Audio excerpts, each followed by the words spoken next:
Om Swastiastu. Perkenalkan, nama saya Ikade Agus Putrayasa, nomor absen 18.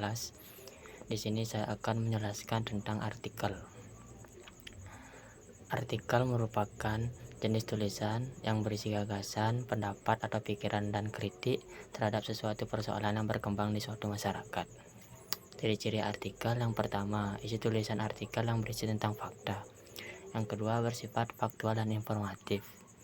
Dan yang ketiga, mengandung opini atau gagasan yang subjektif. Dan yang keempat, artikel ditulis secara padat, singkat, dan jelas. Tujuan artikel.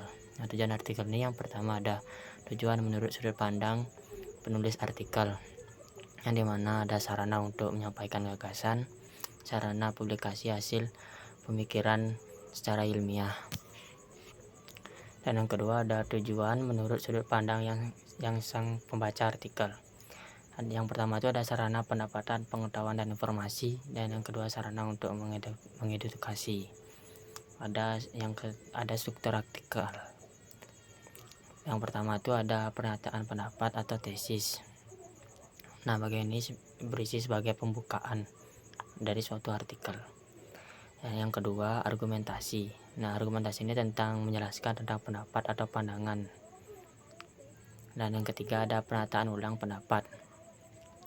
Pernyataan ulang pendapat ini dikemukakan agar pembaca yakin dengan pandangan atau pendapat tersebut atau pada bagian artikel yang akan sebagai penjelasan yang bentuk kesimpulan. Nah, ada kaidah kebahasaan artikel. Yang pertama, penggunaan istilah sesuai dengan bidang tertentu. Dan yang kedua, penggunaan kata kerja mental atau kata kerja abstrak. Nah, di mana kata kerja ini menjelaskan tentang persepsi, misalnya melihat dan merasa. Dan yang ketiga ada penggunaan kata rujukan. Nah, di mana penggunaan kata rujukan ini merupakan konsep tertentu dalam teks artikel. Misalnya penulis menggunakan kata yang menerangkan referensi dari sumber-sumber yang digunakan. Dan yang keempat, penggunaan kata keterangan atau adverbial. Kata keterangan ini digunakan untuk meyakinkan pembaca seperti selalu biasanya. Nah, ada jenis-jenis artikel. Yang pertama itu ada artikel praktis.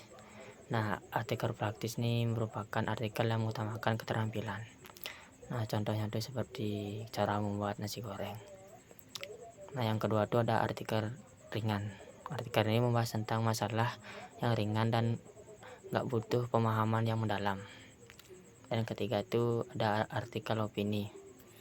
Nah, di mana artikel ini membahas suatu permasalahan secara mendalam. Dan yang keempat itu ada artikel analisis ahli.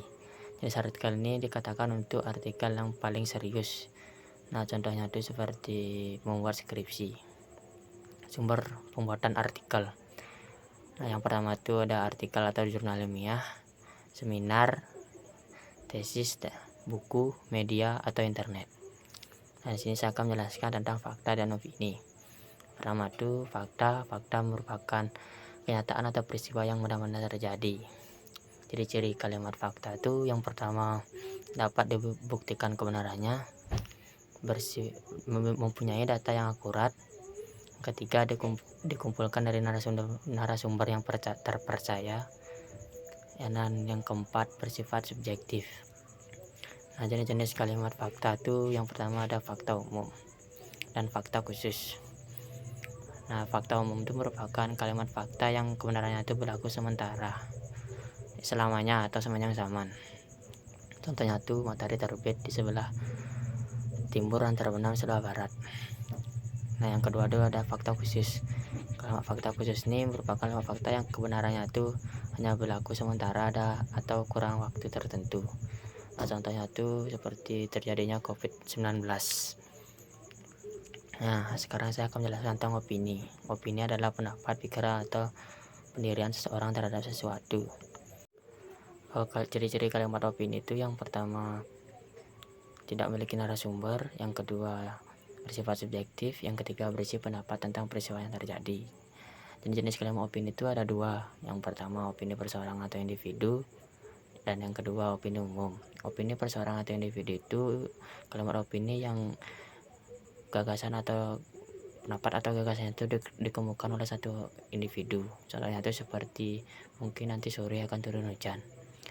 Opini umum itu merupakan kalimat opini atau pendapat atau gagasannya itu diakui oleh banyak orang. Nah, contohnya itu kalau mandi di malam hari bisa terkena penyakit rheumatik. Nah, sekian penjelasan artikel dari saya. Terima kasih. Om Santi Santi Santi Santi.